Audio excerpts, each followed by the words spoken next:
എല്ലാവർക്കും ഒരു പുതിയ വീഡിയോയിലേക്ക് സ്വാഗതം. ഇന്നത്തെ നമ്മളുടെ വീഡിയോ ടെറസിൻ്റെ മേലെ ഗ്രോ ബാഗിൽ കുറച്ച് പച്ചക്കറി കൃഷി ചെയ്യാമെന്ന് വെച്ചിട്ട് കുറച്ച് തൈകൾ വാങ്ങിയിട്ടുണ്ട്.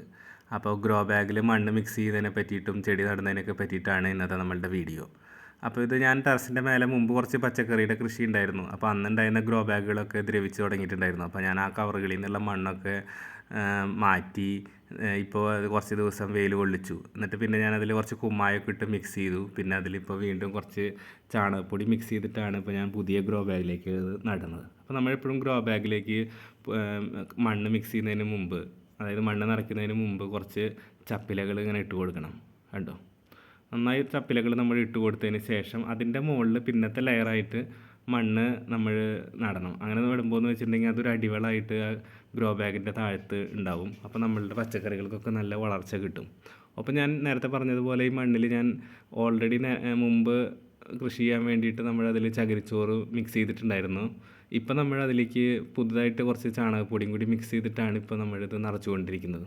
അപ്പോൾ എപ്പോഴും ചാണകപ്പൊടി ഒരു നല്ലൊരു അടിവളമാണ്. നമ്മൾ പച്ചക്കറി എന്ത് നടുകയാണെങ്കിലും നല്ല രീതിയിലുള്ള അടിവളം കൊടുത്തെങ്കിൽ മാത്രമേ പച്ചക്കറികൾ നല്ല രീതിയിൽ പിടിക്കുകയുള്ളൂ. അപ്പോൾ അങ്ങനെ പിടിക്കുന്നതിന് വേണ്ടിയിട്ട് നമ്മൾ ഈ ഗ്രോ ബാഗ് എപ്പോഴും ഓരോ സീസൺ കഴിയുമ്പോഴും നമ്മളത് മാറ്റി മണ്ണ് കൊട്ടിയിട്ട്, അതായത് കവർ ദ്രവിച്ചിട്ടില്ലെങ്കിൽ പോലും നമ്മൾ മണ്ണ് തട്ടിയിട്ടിട്ട് കുറച്ച് ദിവസം അത് വെയിൽ കൊള്ളിച്ച് അതിൽ നമ്മൾ വീണ്ടും നിറയ്ക്കണം. അതായത് പുതിയ വളമൊക്കെ മിക്സ് ചെയ്തിട്ട് നമ്മൾ അത് ചെയ്തെങ്കിൽ മാത്രമേ നല്ല രീതിയിൽ നമുക്ക് വിചാരിക്കുന്ന ഒരു പച്ചക്കറിയിലൊക്കെ ഒരു വിളവുണ്ടാവുള്ളൂ.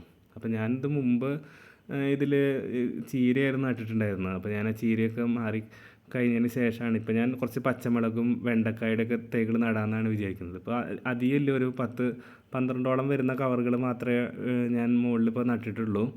അപ്പോൾ ഞാൻ ഏതായാലും എന്ത് ചെയ്യുക, അതൊക്കെ നിറച്ച് കഴിഞ്ഞിട്ടുണ്ട്. അപ്പോൾ നമ്മളിവിടെ ഒരു ഇഷ്ടികയുടെ കഷ്ണമൊക്കെ വെച്ചിട്ട് അതിൻ്റെ മേലെയാണിത് ഗ്രോ ബാഗിൽ കയറ്റി വയ്ക്കുന്നത്. കട്ട കുറവാണ്, അപ്പോൾ നമ്മളുള്ളതിലേക്ക് താഴെ കട്ട വെച്ചിട്ടാണ് ചെടി നമ്മൾ നടാനായിട്ട് ഉദ്ദേശിക്കുന്നത്. ഞാനിവിടെ മണ്ണുത്തിയിലുള്ള കാർഷിക സർവകലാശാലയുടെ സെയിൽസ് കൗണ്ടറിൽ നിന്നാണ് ഈ തൈകൾ വാങ്ങിയത്. അവിടെ ഒരു തൈന് 2 രൂപ വെച്ചിട്ടാണ് പച്ചമുളകിൻ്റെയൊക്കെ തൈകൾക്ക് ഉള്ളത്. പിന്നെ ഈ കാന്താരി മുളകിന് ചിലതിന് 3 രൂപയുണ്ട്.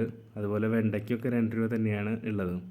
അപ്പോൾ ഞാൻ മുളകിൻ്റെ കൃഷിയാണ് ചെയ്യാമെന്നാണ് വിചാരിക്കുന്നത്. കാരണം മുളക് നമുക്ക് എപ്പോഴും വീട്ടിൽ ഏറ്റവും അത്യാവശ്യമുള്ളൊരു കാര്യമാണ്. അപ്പോൾ നമ്മളത് പുറത്തുനിന്ന് കാശ് കൊടുത്ത് വാങ്ങുന്നതിന് ഒഴിവാക്കുക എന്നുള്ള കരുതിയിട്ടാണ് ഞാൻ ഈ മുളകിൻ്റെ തൈ തന്നെ വാങ്ങിയിട്ടുള്ളത്. കണ്ടോ, ഇതാണ് നമ്മൾ യൂണിവേഴ്സിറ്റിയുടെ സെയിൽസ് കൗണ്ടറിൽ നിന്ന് വാങ്ങിയിട്ടുള്ള, അതായത് കാർഷിക സർവകലാശാലയുടെ സെയിൽസ് കൗണ്ടറിൽ നിന്ന് വാങ്ങിയിട്ടുള്ള മുളകിൻ്റെ തൈകൾ. ഇത് മിക്സ് ചെയ്തിട്ടുള്ള തൈകളാണ് നമ്മൾ വാങ്ങിയിട്ടുള്ളത്. കാന്താരിയുടെ ഉണ്ട്, പിന്നെ പച്ചമുളക്, സാധാ അങ്ങാടി മുളകുണ്ട്, അതിൽ വെള്ളയുണ്ട്, പച്ചയുള്ള കാന്താരികളുണ്ട്. അപ്പോൾ അത് ആണ് നമ്മളിവിടെ നടാനായിട്ട് ഉദ്ദേശിക്കുന്നത്. നമ്മളിപ്പോൾ ഈ ഗ്രോ ബാഗിൽ ഓരോന്നിലും ഓരോ തൈകൾ വെച്ചിട്ടാണ് നടുന്നുള്ളൂ. കാരണം മറ്റൊന്നും കൊണ്ടല്ല, വേണമെങ്കിൽ ഇത്തിരി വലിപ്പമുള്ള കവറുകളാണ്, അതിൽ വേണമെങ്കിൽ 2 വെച്ച് നടാം. പക്ഷെ നമ്മൾ ഒരെണ്ണം തന്നെ നട്ട് അതിന് പരമാവധി വളർന്ന് അതിന് ബ്രാഞ്ചസൊക്കെ വളരുന്നതിന് എളുപ്പത്തിന് വേണ്ടിയിട്ട്, നന്നായി വളരുന്നതിനൊക്കെ വേണ്ടിയിട്ടാണ് നമ്മൾ ഒരു തൈ മാത്രമാണ് ഒരു കവറിൽ നട്ട് കൊടുക്കുന്നത്. നമ്മളിപ്പോൾ കാർഷിക സർവകലാശാലയുടെ കൗണ്ടറിൽ നിന്ന് വാങ്ങിയിട്ടുള്ള ഈ തൈകൾ ഏകദേശം ഒരു 2 ആഴ്ചയോളം മേലെ പ്രായമുള്ള തൈകളാണ്. അപ്പോൾ നമ്മളത് ഇനി നട്ട് ഒരാഴ്ചയൊക്കെ കഴിയുമ്പോഴേക്കും നമുക്ക് വീണ്ടും വളം നമ്മൾ ഇട്ട് കൊടുക്കണം. അപ്പോൾ അതെന്ന് വെച്ചിട്ടുണ്ടെങ്കിൽ ഞാൻ സാധാരണ ചാണകപ്പൊടി പുളിപ്പിച്ചിട്ട് ഒഴിച്ച് കൊടുക്കാറുണ്ട്. അതുപോലെ തന്നെ ഞാൻ മറ്റേ നമ്മുടെ കടലപ്പിണ്ണാക്ക് പുളിപ്പിച്ചിട്ട് തലേ ദിവസം പുളിപ്പിക്കാൻ വെച്ച് പിറ്റേ ദിവസം അത് അതിൻ്റെ 2 ഇരട്ടി വെള്ളത്തിലേക്ക് നേർപ്പിച്ചിട്ട് ഞാൻ അതിൻ്റെ കടയ്ക്ക് ഒഴിച്ച് കൊടുക്കാറുണ്ട്. അത് ഞാൻ എല്ലാ ആഴ്ചയും ചെയ്യാറുണ്ട്. അതിങ്ങനെ ഇടവിട്ടിട്ട് ചാണകപ്പൊടിയോ അല്ലെങ്കിൽ കടലപ്പിണ്ണാക്കോ ആണ് ഞാൻ ഒഴിച്ച് കൊടുക്കാറുള്ളത് വളം. ഞാനെപ്പോഴും ജൈവ രീതിയിലുള്ള വളങ്ങൾ മാത്രമാണ് ഇത്തരത്തിലുള്ള പച്ചക്കറികൾക്ക് കൊടുക്കാറുള്ളത്. പിന്നെ എനിക്ക് ഈ ടെറസിൻ്റെ മേലെ കൃഷി ചെയ്യുമ്പോൾ വന്നിട്ടുള്ളൊരു ബുദ്ധിമുട്ടെന്ന് വെച്ചിട്ടുണ്ടെങ്കിൽ, നമ്മളുടെ ഈ മിലി ബഗ് എന്ന് പറഞ്ഞ പൂപ്പലുണ്ടല്ലോ ഇലയുടെ താഴെ വരുന്നത്, അത് ഭയങ്കരമായിട്ട് ഈ ടെറസിൻ്റെ മേലെ നമ്മൾ കൃഷി ചെയ്യുമ്പോഴാണ് എനിക്ക് കൂടുതൽ അത് ഉണ്ടായിട്ടുള്ളത്. അപ്പോൾ അതൊരു വലിയ പ്രശ്നം തന്നെയായിരുന്നു ഒരു കാലത്തൊക്കെ നമ്മൾ ടെറസിൻ്റെ മേലെ കൃഷി ചെയ്യുമ്പോൾ. പക്ഷെ ഞാനത് ആദ്യമൊക്കെ എന്ന് വെച്ചിട്ടുണ്ടെങ്കിൽ ഓരോ ഇലയെടുത്ത് കഴുകിയിട്ടൊക്കെ അത് മാറ്റാൻ ശ്രമിച്ചിട്ടുണ്ടെങ്കിലും അതൊന്നും അങ്ങനെ മാറിയിട്ടില്ല. പിന്നെ പുകയിലയുടെ കഷായം ഉണ്ടാക്കിയിട്ട് അത് ഇതിൻ്റെ മേലെ സ്പ്രേ ചെയ്ത് കൊടുത്തിട്ടുണ്ടായിരുന്നു. ഇപ്പോൾ ഞാൻ കുറച്ച് നാളായിട്ട് ഇപ്പോൾ ചെയ്യുന്നത് വെച്ചിട്ടുണ്ടെങ്കിൽ നമ്മളുടെ ഷാമ്പു ആണ് സ്പ്രേ ചെയ്ത് കൊടുക്കുന്നത്. അപ്പോൾ അത് അധികം അങ്ങനെ വരുന്നത് കുറച്ച് കുറയാറുണ്ട്. അപ്പോൾ എന്തായാലും നിങ്ങൾക്ക് അത്തരത്തിലുള്ള പ്രശ്നം ഇങ്ങനെ ടെറസിൻ്റെ മേലെ കൃഷി ചെയ്യുമ്പോൾ ഉണ്ടാവാറുണ്ടോ? നിങ്ങളെന്താ ചെയ്യാറെന്നുള്ളതൊക്കെ ഈ വീഡിയോയുടെ കമൻറ്റിലൊന്ന് പറയണേ. അപ്പോൾ എനിക്കിവിടെ ഈ ടെറസിൻ്റെ മേലെ അങ്ങനെ കൃഷി ചെയ്യുമ്പോൾ മാത്രമാണ് ഈ പൂപ്പലിൻ്റെ ഈ മിലിബഗ് എന്നൊക്കെ പറയുന്ന ആ സംഭവം വരാറുള്ളത്. താഴെ നമ്മൾ സാധാരണ പറമ്പിലൊക്കെ കൃഷി ചെയ്യുമ്പോൾ അങ്ങനെ അധികം വരാറില്ല.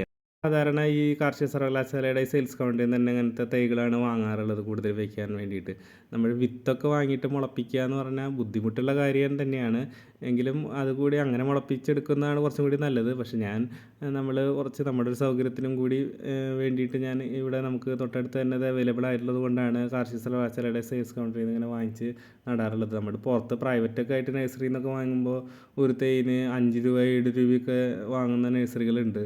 അപ്പോൾ ഞാൻ ദേ വാങ്ങിയിട്ടുള്ളത് വെണ്ടയുടെ തൈയാണ്. കണ്ടോ, ഈ തൈന് 2 രൂപയാണ് ഉള്ളത്. നമ്മൾ ഇത്തരത്തിലിങ്ങനെ വാങ്ങിച്ചിട്ട് നടുമ്പോൾ എന്ന് വെച്ചാൽ ശ്രദ്ധിക്കാനുള്ളതെന്ന് വെച്ചിട്ടുണ്ടെങ്കിൽ അതിൽ നിന്ന് അതിൻ്റെ വേര് പൊട്ടാണ്ട് അതിങ്ങനെ പറിച്ചെടുക്കണം. അത് എളുപ്പത്തിൽ നമുക്ക് പറിച്ചെടുക്കാൻ പറ്റാവുന്നതാണ്. എങ്കിലും നമ്മൾ ശ്രദ്ധിക്കണം, അല്ലെങ്കിൽ അത് അതിൻ്റെ വേര് മുറിഞ്ഞ് കഴിഞ്ഞാൽ ചെടി പിടിക്കില്ല.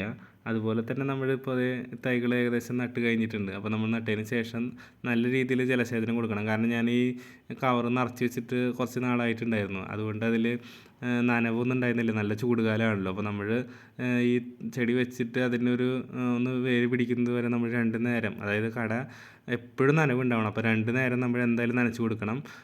ഒപ്പം ഇപ്പം ഇനി വളപ്രയോഗമൊന്നും വേണ്ട. ഒരാഴ്ചയൊക്കെ കഴിഞ്ഞ് അതിൻ്റെ വേരൊക്കെ ഒന്ന് ഓടിയതിന് ശേഷം മാത്രമേ നമ്മളതിന് വളം ഇടാൻ പറ്റുള്ളൂ. അപ്പോൾ നമ്മൾ അതിലത്തെ ആ മണ്ണ് മുഴുവൻ നനയണം. ആ മണ്ണ് മുഴുവൻ നനഞ്ഞ് ആ കവറിലൊരു ഈർപ്പം നിന്നെങ്കിൽ മാത്രമേ ചെടിക്ക് വാട്ടം തട്ടാതിരിക്കാൻ ഉള്ളൂ. അല്ലാതെ നമ്മൾ അതിൻ്റെ കടയ്ക്ക് കുറച്ച് വെള്ളം ഒഴിച്ചിട്ട് പോകരുത്. അപ്പോൾ ചെടിക്ക് അത് വളരെ ദോഷമാണ്. അത് പിന്നീട് അത് ഉണങ്ങിപ്പോകാനൊക്കെ സാധ്യതയുണ്ട്. അപ്പോൾ നമ്മൾ ആദ്യത്തെ നന്നായി നനയ്ക്കുക. പിന്നെ നമ്മൾ അതിൻ്റെ 2 നേരം കൃത്യമായിട്ട് നമ്മൾ നനയ്ക്കണം. ഇപ്പോൾ മഴക്കാലമല്ല, നല്ല വെയിലുള്ള നല്ല ചൂടുള്ള സമയമാണ്. പ്രത്യേകിച്ച് നമ്മൾ ടെറസിൻ്റെ മേലെയൊക്കെ നടുകയാണെങ്കിൽ നല്ല രീതിയിൽ അതിന് ജലസേചനം ചെയ്യണം. അപ്പോൾ അതുപോലെ തന്നെ കൃത്യമായിട്ടുള്ള ഒരു പരിചരണം, അതുപോലെ വളം അതൊക്കെ കൊടുക്കുകയാണെങ്കിൽ നമുക്ക് ഈ ടെറസിൻ്റെ മേളിൽ നിന്ന് നമുക്ക് കൃഷി ചെയ്താൽ നല്ല ഒരു വിളവുണ്ടാവും. 12ഓളം വരുന്ന ഗ്രോ ബാഗിലാണ് ഇപ്പോൾ ഈ മുളകും വെണ്ടയും തൈകൾ നട്ടു കൊടുത്തിട്ടുള്ളത്. അപ്പോൾ നമ്മളെപ്പോഴും ഈ തൈകൾ നടുമ്പോൾ ശ്രദ്ധിക്കേണ്ട ഒരു കാര്യം എന്താണെന്ന് വെച്ചിട്ടുണ്ടെങ്കിൽ നമ്മൾ ഒരു വെയിലൊക്കെ ആറിയതിന് ശേഷം, അതായത് ഒരു 5 മണിക്കൊക്കെ ശേഷം വേണം നമ്മൾ ഈ തൈകൾ ഇങ്ങനെ പറിച്ച് നടാൻ. അത് ഈ തൈ എന്നല്ല, ഏത് ചെടിയായാലും നമ്മൾ പറിച്ച് നടുമ്പോൾ വെയിലില്ലാത്ത സമയത്ത്, അതായത് ഒരു സന്ധ്യ ആവുന്ന സമയത്ത് വേണം നമ്മളത് നടാനായിട്ട്. കാരണം നമ്മളിതിപ്പോൾ ഇതിൽ നിന്ന് പറിച്ചെടുക്കുമ്പോൾ അതിൻ്റെ വേരിനൊക്കെ എന്തെങ്കിലും കോട്ടം വന്നിട്ടുണ്ടെങ്കിൽ അത് വെയിലുള്ള സമയത്താണെങ്കിൽ അത് ചെടിയുടെ ആരോഗ്യത്തെ ഭയങ്കരമായിട്ട് ബാധിക്കും. അപ്പോൾ അത് ഒഴിവാക്കാൻ വേണ്ടിയിട്ട് നമ്മൾ ഈ സന്ധ്യ സമയത്തൊക്കെ ആണെങ്കിൽ പിന്നീട് ഇല്ലല്ലോ, അപ്പോൾ ചൂട് കുറയുന്ന സമയത്താവുമ്പോൾ അതിനെ ക്യൂർ ചെയ്തിട്ട് ചെടിക്ക് വളർന്നു വരാനുള്ളൊരു അന്തരീക്ഷം പിറ്റേ ദിവസം ആകുമ്പോഴേക്കും ഉണ്ടാവും. ഒപ്പം നമ്മളതിന് വെള്ളമൊക്കെ കൊടുക്കുമ്പോൾ അത് ശരിയായിട്ട് രീതിയിൽ വളർന്നു വരും. അപ്പം നമ്മൾ നട്ടായി തൈകളൊക്കെ നല്ല രീതിയിൽ ആരോഗ്യത്തോടു കൂടി വളർന്നു വരുന്നതാണ് പ്രതീക്ഷിക്കുന്നത്. അപ്പോൾ ഞാനതിൻ്റെ ഇനിയുള്ള വളർച്ചയുടെ പടവുകളും അതുപോലെ തന്നെ നമ്മളതിന് വളം കൊടുക്കുന്നതിൻ്റെയൊക്കെ വീഡിയോ ഇതിൻ്റെ തുടർച്ചയായിട്ട് നമ്മൾ ഈ ചാനലിലൂടെ ഇടുന്നതായിരിക്കും. അപ്പോൾ നിങ്ങൾക്ക് ഈ വീഡിയോ ഇഷ്ടപ്പെട്ടു എന്നാണ് കരുതുന്നത്. നിങ്ങൾ ഈ ചാനൽ ആദ്യമായിട്ട് കാണുന്നതെങ്കിൽ ചാനലൊന്ന് സബ്സ്ക്രൈബ് ചെയ്യാൻ മറക്കരുത്. അപ്പോൾ നമുക്കൊരു പുതിയ വീഡിയോ ആയിട്ട് കണ്ടുമുട്ടാം. അതുവരെ എല്ലാവർക്കും നന്ദി, നമസ്കാരം. Okay, thank